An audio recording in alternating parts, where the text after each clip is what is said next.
할렐루야. 건강하시지요? 다들 추수의 계절을 맞이해서 얼굴에 또 눈가에 조금 여유가 있고 또 기쁨이 있는 그러한 모습인 것 같아서 마음이 놓입니다. 거의 다 끝났죠, 이제? 고생 많이 하셨고 이제는 조금 쉬세요. 그동안 미뤘던 좀 건강 검진 같은 것도 다 받으시고 좀 여행도 좀 가시고요. 저랑 또 밥도 좀 같이 먹고 그동안 바빴다고 못 하셨으니까 함께 교제를 나누면서 기쁨으로 이 가을을 보내시기를 주님의 이름으로 축복합니다. 우리 옆에 계신 분들 앞뒤로 함께 인사하실 때 오늘도 위를 바라보고 살아가는 성도가 됩시다. 인사해 보겠습니다. 시작.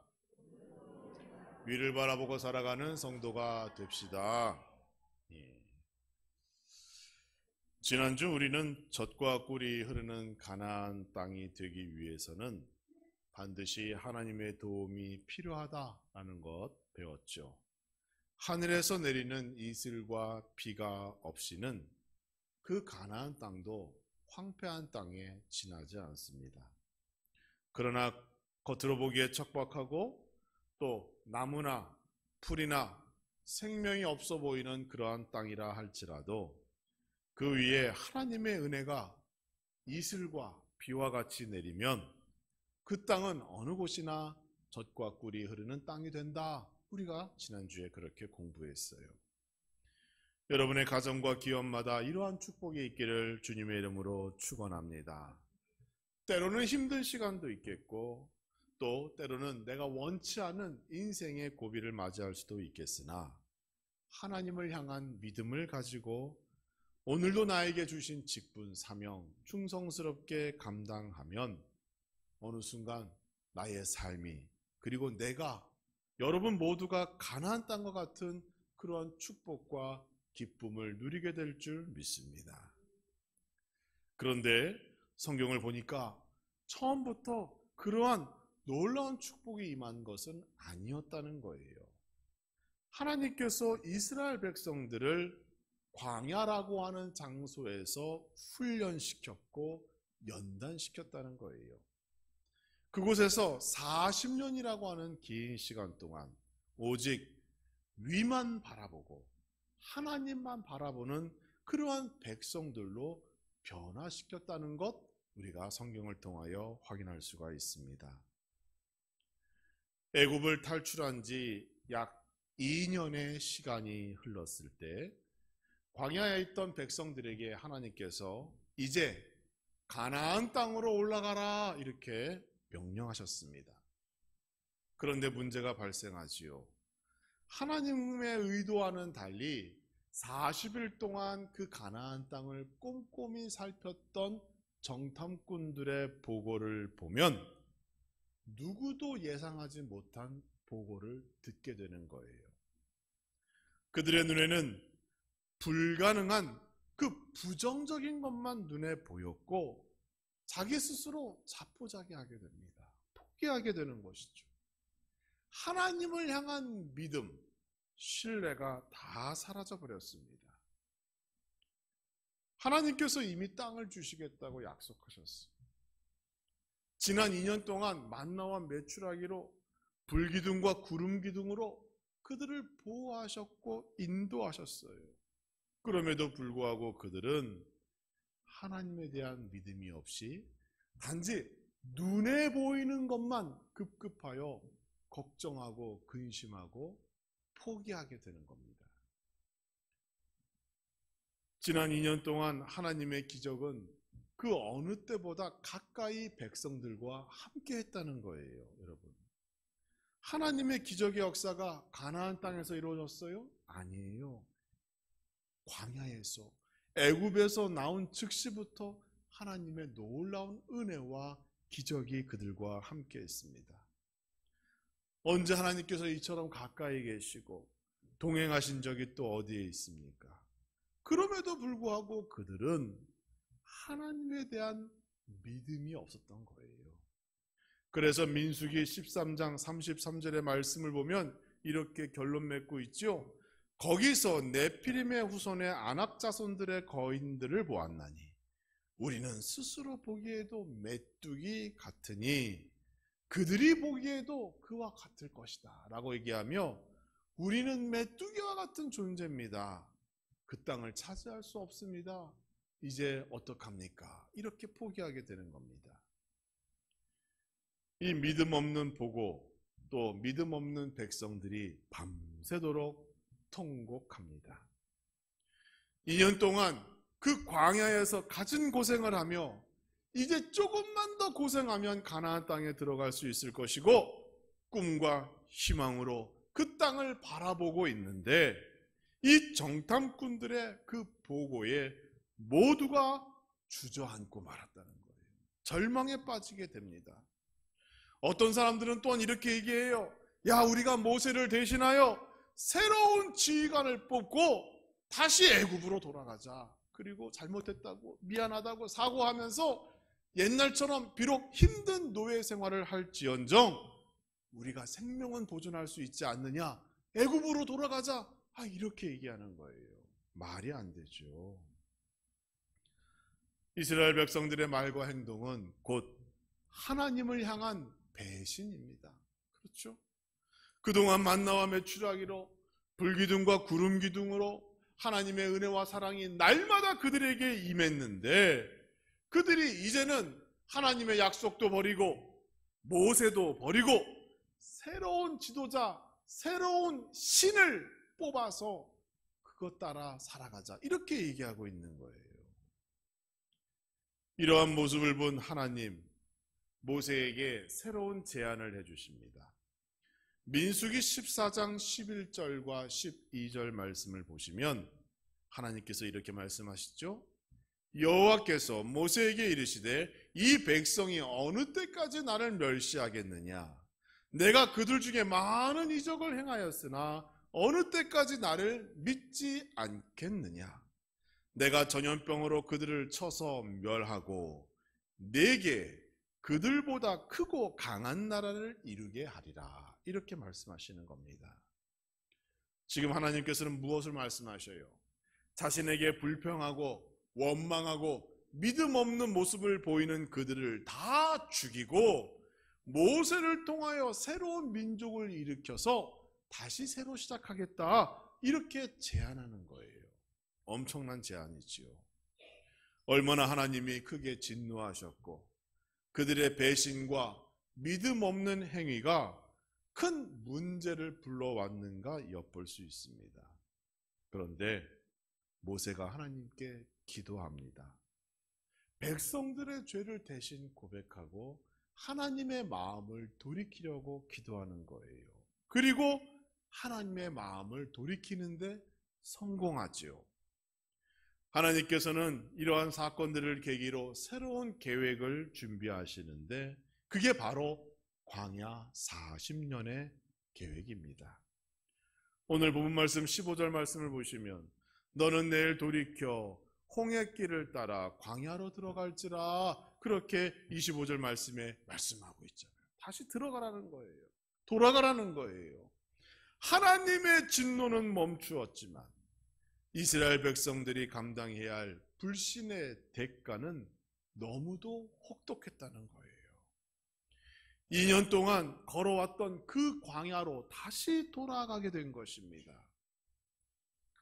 저희는 가나안 땅이 우리의 생각과는 달리 척박한 곳이라고 지난주에 배웠죠. 그런데 그렇게 척박한 가나안 땅이라 할지라도 사실 광야와 비교하면 그곳은 천국과 같은 곳이에요. 가나안에는 비록 작지만 요단강이라고 하는 강이 있었잖아요. 호수도 있습니다. 그런데 광야는 물 자체가 없는 곳입니다. 가나안은 나무와 풀이 자라기 힘든 그런 돌산이 좀 많았어요. 비옥한 땅은 이미 블레셋이라고 하는 사람들이 차지하고 있었잖아요. 그러나 광야는 어때요?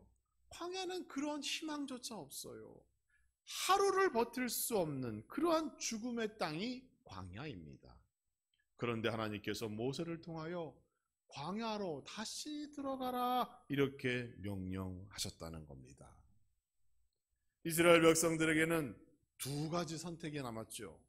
당장 여기서 전염병으로 죽든지 아니면 광야에서 다시 40년이라고 하는 고난의 시간을 경험하든지 이 두 가지만 남았습니다. 그런데 따지고 보면 결국 다 하나님께 불순종한 결과로 죽음을 면치 못했다는 거예요. 여러분, 오늘날 기준으로 우리가 생각할 때 광야 40년, 그러면 한 살짜리 아기가 40살 되어가지고는 가나안 땅 들어갈 수 있겠구나. 그럼 우리는 기대를 하죠. 그렇죠? 나이가 마흔이신 분들은 40년 지나 80살에는 가나안 땅 들어갈 수 있기나 그런 어떤 희망을 가져요. 그런데 그렇지 않아요. 당시에 인간의 평균 수명을 보면 이렇습니다. 로마 시대의 평균 수명은 28살이었어요. 여러분. 그 이전 그리스 시대의 평균 수명은 19살이었어요. 인간의 평균 수명이 그렇습니다. 불과 100년 전에 미국인의 평균 수명은 몇 살이었을 것 같아요? 30살이었대요.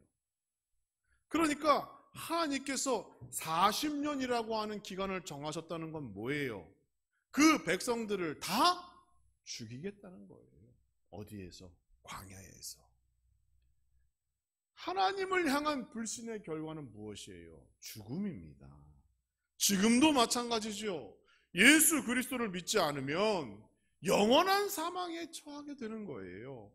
구약 성경이나 신약 성경이나 지금까지 하나님의 원칙, 법은 항상 동일합니다. 믿음 없으면 죽음을 면치 못하는 거예요. 살아있으나 살아있는 게 아닙니다. 죽어가는 인생인 것이지. 그러면 하나님께서 이 광야를 통하여 과연 무엇을 준비하시고자 했는가? 우리는 그 하나님의 의도와 계획에 대하여 관심을 가져야 합니다.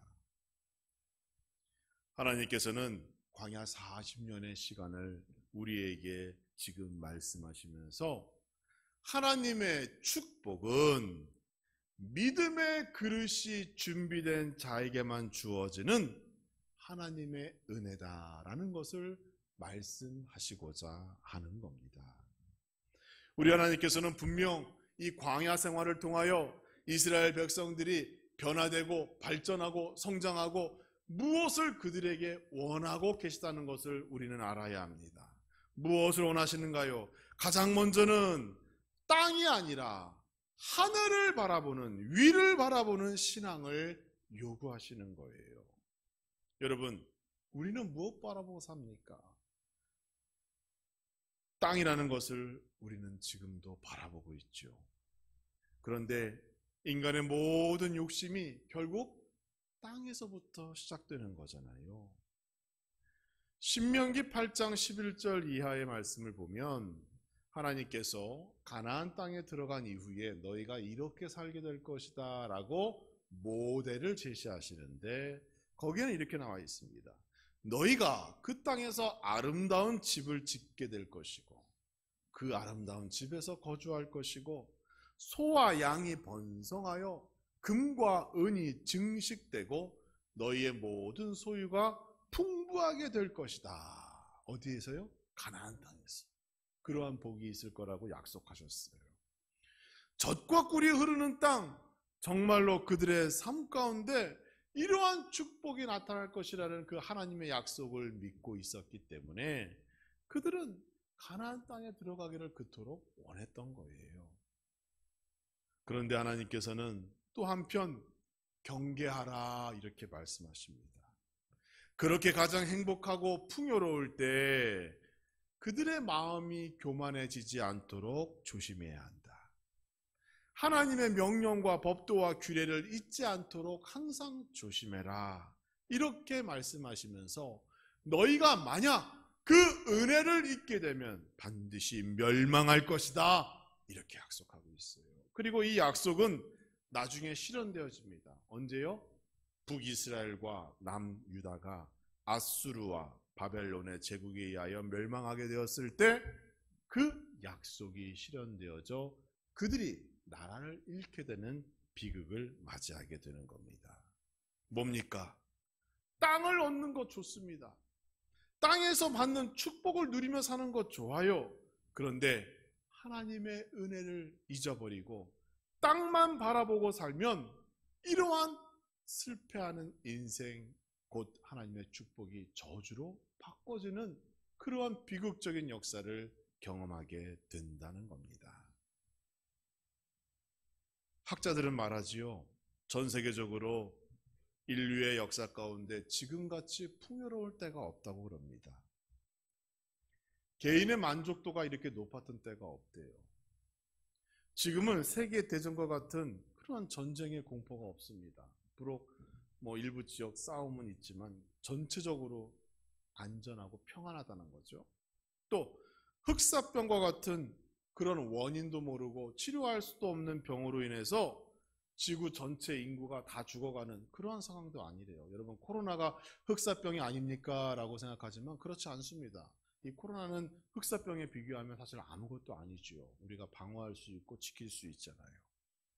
또 기근이나 가뭄으로 전 인류가 망하게 되는 그런 시대도 아니에요. 지금은. 그렇죠? 농사진 거 서로 나누고 먹고 굶어 죽는 사람이 있는 시대가 아니잖아요. 이전 시대와 비교하면 지금은 우리가 너무도 행복하고 풍요로운 시대에 살아가고 있는 거예요. 뭡니까? 하나님의 은혜를 잊으면 안 되는 겁니다. 이럴 때일수록 더 하나님을 바라보고 위를 바라보고 땅의 것, 물질의 것이 아니라 하나님이 원하시는 그런 가치 있는 삶을 우리가 살아야 할 책임이 있다는 겁니다. 사랑하는 성도 여러분, 하나님께서는 그 광야길에서 그 이스라엘 백성들이 하나님만 바라보고 하늘을 바라보고 위를 바라보기를 그렇게 원하셨던 겁니다.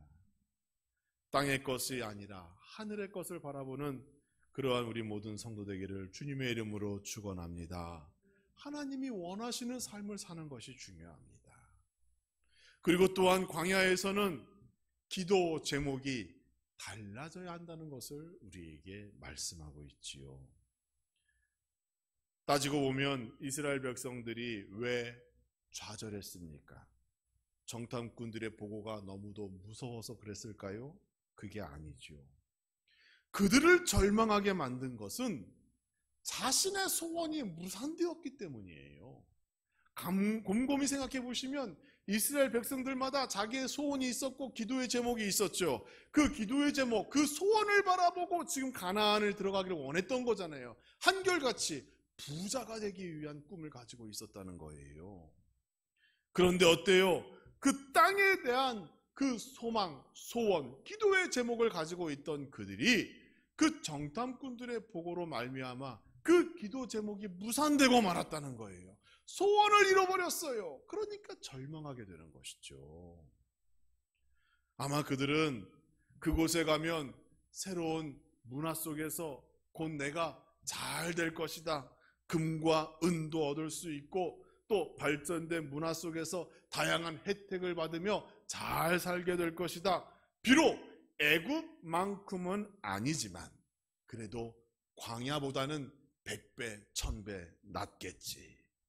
안정된 삶을 살 수 있고 내가 성공할 수 있는 기회의 땅, 그것이 가나안이겠지. 그러한 기도의 제목을 가지고 있었다는 거예요.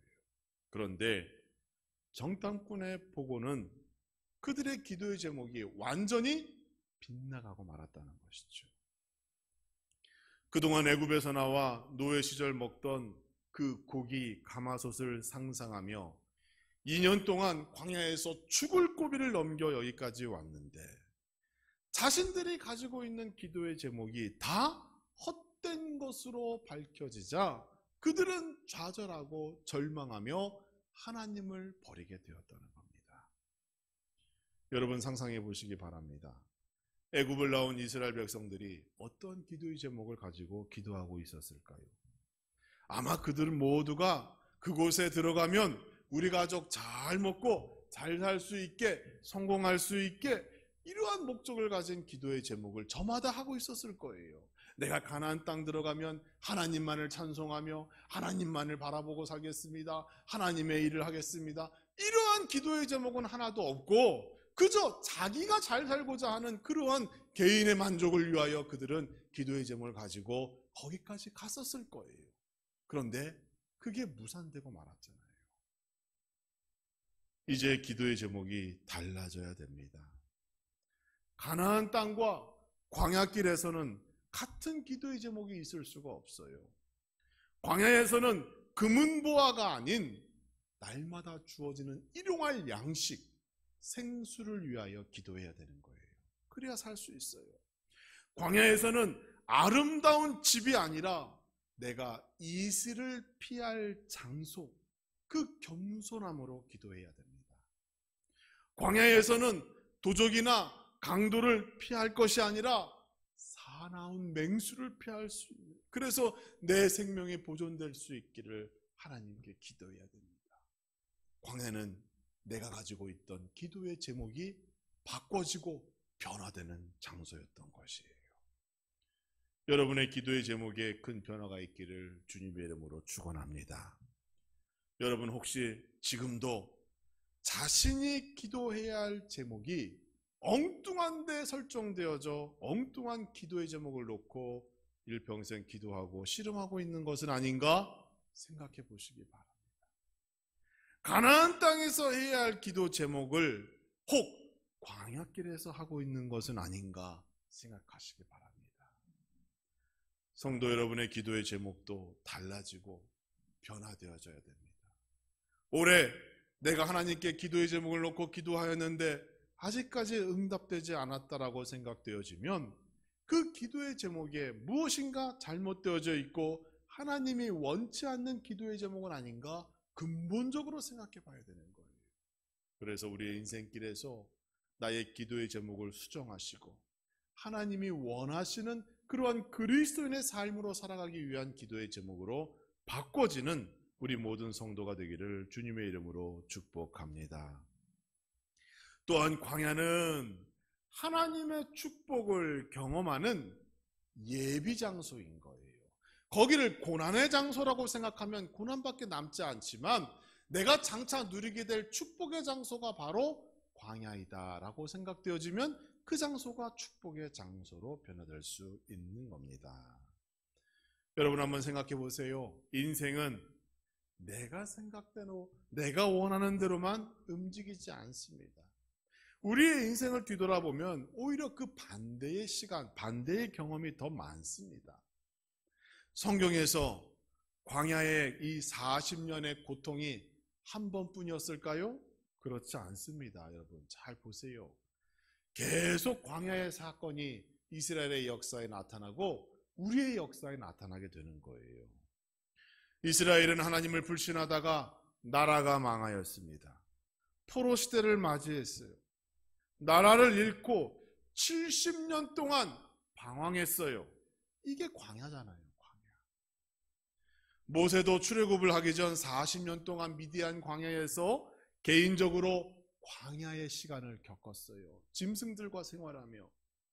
다윗도 사울 왕에 쫓고 13년 동안 광야에서 생활했습니다. 엘리야도 아합 왕에 쫓겨 수년을 광야에서 도망다녔고 요나는 하나님의 명령을 피하여 도망가다가 물고기 뱃속까지 들어갔어요. 여러분 인생의 광야의 시간은 계속 나타나는 겁니다. 예수님도 사도들도 바울도 마찬가지입니다. 한국교회를 세운 수많은 순교자들도 다 광야와 같은 고난의 시간을 겪어 여기까지 온 거예요. 지금은 또 어떻습니까? 경제가 어렵죠. 코로나라고 하는 질병이 우리에게 새로운 광야의 시간을 제공하고 있는 겁니다. 단언컨대 이러한 광야는 앞으로 우리의 인생에 계속 반복될 겁니다. 그러므로 우리는 말씀을 통하여 그 광야에서 우리 하나님께서 무엇을 말씀하시고는 한가? 무엇을 원하시는가? 나는 무엇을 경험해야 되는가? 우리가 훈련받고 연습해야 되는 것이에요. 광야로 들어가라 그 명령하신 하나님께서는 그들을 그냥 내버려 두지 않으셨습니다. 그곳에서 새로운 축복의 기준을 마련해 주셨어요. 장차 가나안 땅에 들어가면 너희가 이렇게 될 것이라고 희망을 제시해 주셨어요. 그것이 레위기 23장에 기록되어져 있습니다. 레위기 23장 3절과 4절 말씀을 보면 너희가 내 규례와 계명을 준행하면 내가 너희에게 철을 따라 비를 주리니 땅은 그 산물을 내고 밭의 나무를 열매를 맺으리라. 이렇게 약속하고 있어요. 그러니까 가나안 땅에 들어가면 이렇게 살 것이라고 축복의 약속을 광야에서 해 주신 거예요. 또 레위기 23장 5절을 보니까 음식을 배불리 먹게 될 것이고 안전하게 그 땅에서 거주하게 될 것이라고 우리 하나님께서 약속해 주셨어요. 의식주의 모든 약속을 해 주신 겁니다. 그러면 이러한 축복은 그 규례와 계명, 그것이 과연 무엇인가? 그것은 레위기 23장 1절과 2절에 나타나 있죠. 너희는 자기를 위하여 우상을 만들지 말지니 조각한 것이나 주상을 세우지 말며 너희 땅에 조각한 석상을 세우고 그에게 경배하지 말라. 나는 너희의 하나님 여호와이니라. 너희는 내 안식일을 지키며 내 성소를 경외하라. 이렇게 말씀하셨어요. 뭐라고 얘기해요? 자기를 위하여 우상을 만들지 말아라. 자기를 위하여. 우상을 만드는 일, 안식일을 지키는 일, 성소, 교회를 경외하는 일, 이것을 지키면 이러이러한 축복이 임하게 될 것이라고 약속하신 거예요. 어디에서요? 광야에서 약속하셨어요. 그러므로 하나님만 바라보고 하나님만 사랑하고 하나님에 대한 말씀과 법도와 규례를 지키는 자에게는 그가 광야에 있든지 간에 가나안 땅에 있든지 간에 어디에 머물든지 간에 하나님께서 그에게 철을 따라 비를 내리시고 열매를 맺게 하시고 배불리 먹으며 안전하게 거주할 수 있는 축복을 약속해 주신 거예요. 이게 얼마나 놀라운 축복입니까? 사랑하는 성도 여러분, 이러한 축복이 여러분의 삶 가운데 나타나기를 주님의 이름으로 축원합니다. 우리는 때때로 하나님 계획 아래 내가 원치 않는 광야로 들어가 고생하고 낙심하고 좌절할 때가 있지만, 그러나 그것이 축복으로 나아가기 위한 잠시 지나가는 시간이요 통로라고 믿으시고, 우리는 하나님을 향한 믿음을 버리지 않는, 하나님만을 바라보는, 위를 바라보는 성도가 되어야 할 줄 믿습니다. 그 광야를 지나 약속된 축복의 장소로 나아가게 될 줄을 믿으시고, 이제 새롭게 시작된 11월도 기쁨으로 이 한 달을 맞이하는 우리 모든 성도가 되기를 주님의 이름으로 축원합니다. 이러한 믿음 가지고 살아가면 여러분의 가정과 기업 위에 날마다 젖과 꿀이 흐르는 기적의 역사가 나타나게 될 것이고, 날마다 하나님만을 바라보고 하늘을 바라보는, 위를 바라보는 그러한 삶을 살아가면 오늘 광야로 들어가라고 하는 그 말씀에 우리가 두려워하지 않는 담대한 믿음으로 믿음의 승리자가 된다는 사실 꼭 기억하시기 바랍니다. 11월입니다. 벌써부터 전 세계적으로 한 해의 결산을 이루고 있지요. 어느 기업은 무엇을 잘했고 무엇이 안 됐고, 그리고 내년을 전망하기에 많은 전문가들이 앞으로 1년 동안 이렇게 물가가 오르고 삶이 어려울 것이다 라고 전망하고 있습니다. 이럴 때 우리는 누구를 바라봐야 합니까? 하나님만을 바라봐야 될 줄 믿습니다.